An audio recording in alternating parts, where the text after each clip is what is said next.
Assalamualaikum warahmatullahi wabarakatuh.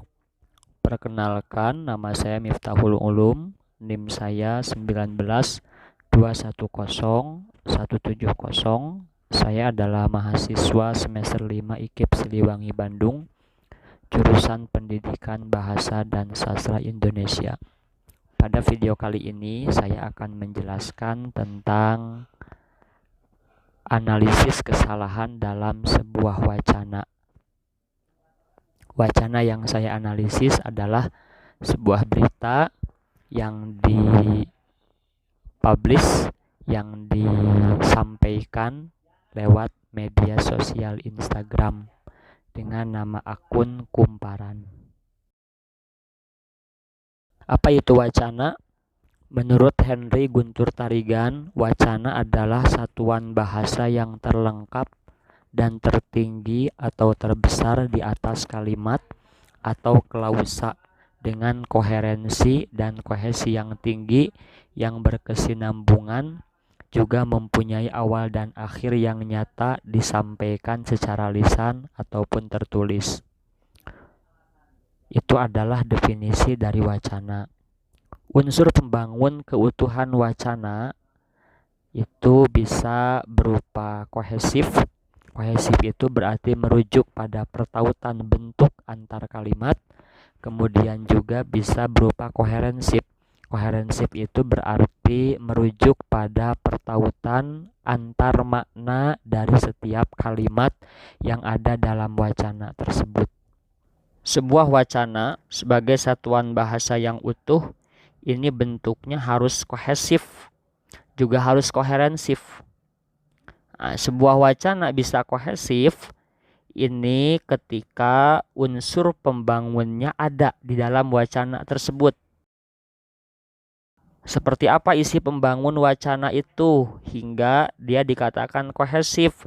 Isinya bisa berupa referensi, kemudian juga bisa substitusi, elipsis, dan juga konjungsi atau kata sambung. Inilah unsur-unsur pembangun sebuah keutuhan dari sebuah wacana ketika yang dibahas adalah dari sisi gramatikalnya. Ya, kalau sisi leksikal ini nanti isi wacananya bisa dibentuk berdasarkan reiterasi, bisa berupa sinonim dan repetisi serta kolokasi. Inilah unsur-unsur pembangun dari sebuah wacana. Nah, fokus kita dalam analisis kesalahan wacana di sini adalah menganalisis kesalahan konjungsi, kesalahan penggunaan konjungsi dalam sebuah berita yang disebarluaskan lewat media sosial Instagram yang nama akunnya adalah kumparan.com.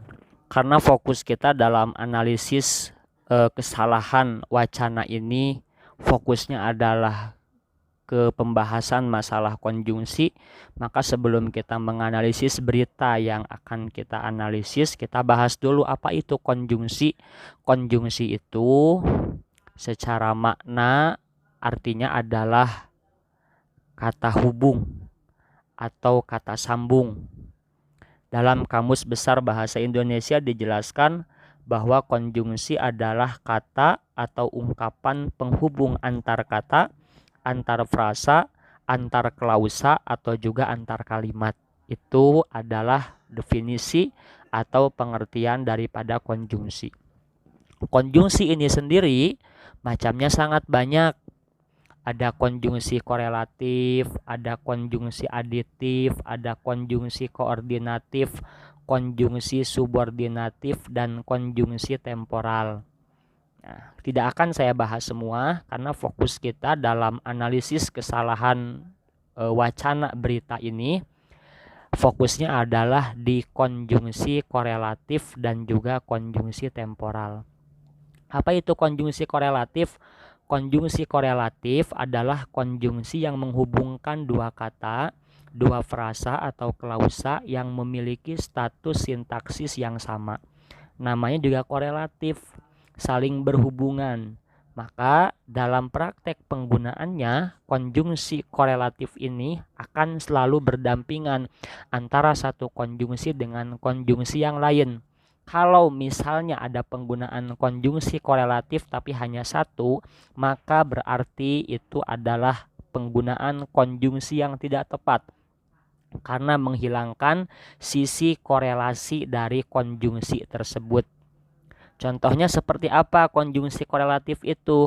Contohnya tidak hanya tetapi juga, demikian sehingga, ya, atau kalimat-kalimat yang lain atau kata-kata konjungsi lain yang mana penggunaannya harus berhubungan. Itu namanya adalah konjungsi korelatif. Yang kedua adalah konjungsi temporal.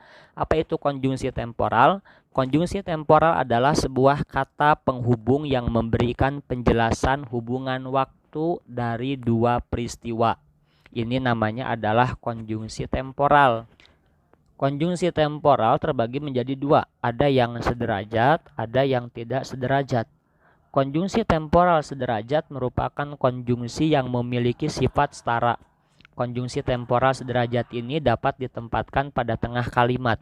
Konjungsi temporal sederajat tidak dapat diletakkan pada awal maupun akhir sebuah kalimat. Itu adalah konjungsi temporal sederajat. Jadi penggunaannya dia harus di tengah-tengah kalimat, tidak bisa di awal ataupun di akhir. Lain halnya dengan konjungsi temporal tidak sederajat. Konjungsi temporal tidak sederajat merupakan konjungsi yang memiliki sifat tidak setara, ya, antara kata yang disambungkan oleh konjungsi tersebut. Konjungsi temporal sederajat ini dapat ditempatkan pada awal, tengah, maupun akhir kalimat. Meskipun dalam beberapa keadaan, konjungsi temporal tidak sederajat ini memang memiliki tempat tertentu, tidak bisa kita tempatkan di mana saja. Mari kita mulai menganalisis berita. Berita yang akan kita analisis dalam video kali ini adalah berita yang dipublish lewat media sosial Instagram dengan nama akun kumparan.com. Beritanya adalah berita edisi 9 Desember 2021 yang isinya masih membahas tentang berita yang viral akhir-akhir ini tentang kejadian yang mengerikan yang terjadi di boarding school di Cibiru, Bandung. Beritanya saya share screenshotnya, teman-teman bisa lihat sendiri isinya seperti apa. Fokus analisis kita adalah ke paragraf pertama dan ke-8.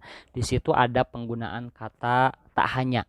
Tak hanya itu termasuk ke dalam konjungsi korelatif. Sebagaimana namanya, konjungsi tak hanya ini gak bisa berdiri sendiri, tapi harus selalu berdampingan dengan temannya. Apa itu temannya kata tak hanya? Tetapi juga pada paragraf pertama dan ke-8, penulis berita itu menampilkan konjungsi tak hanya, tapi tidak menampilkan konjungsi tetapi juga. Ini kurang tepat, karena akan menghilangkan sisi korelatif dari konjungsi tersebut. Namanya korelatif harus berdampingan. Kalau tidak berdampingan, hanya satu, ya berarti sisi korelatifnya hilang. Itu adalah kesalahan yang pertama, penggunaan kata tak hanya tetapi tidak menambahkan kata tetapi juga. Kemudian pada paragraf yang ke-8-nya juga di situ ada penggunaan konjungsi temporal. Temporal berupa kata sementara. Meskipun di awal disebutkan bahwa konjungsi temporal ini termasuk konjungsi yang bisa diletakkan di awal, di tengah ataupun di akhir sebuah kalimat, tapi dalam kasus ini yang lebih tepat adalah konjungsi temporal kata sementara diletakkan di tengah-tengah kalimat yang difungsikan sebagai konjungsi intrakalimat. Maka yang tepat sementaranya itu jangan disimpan di awal, tapi di tengah.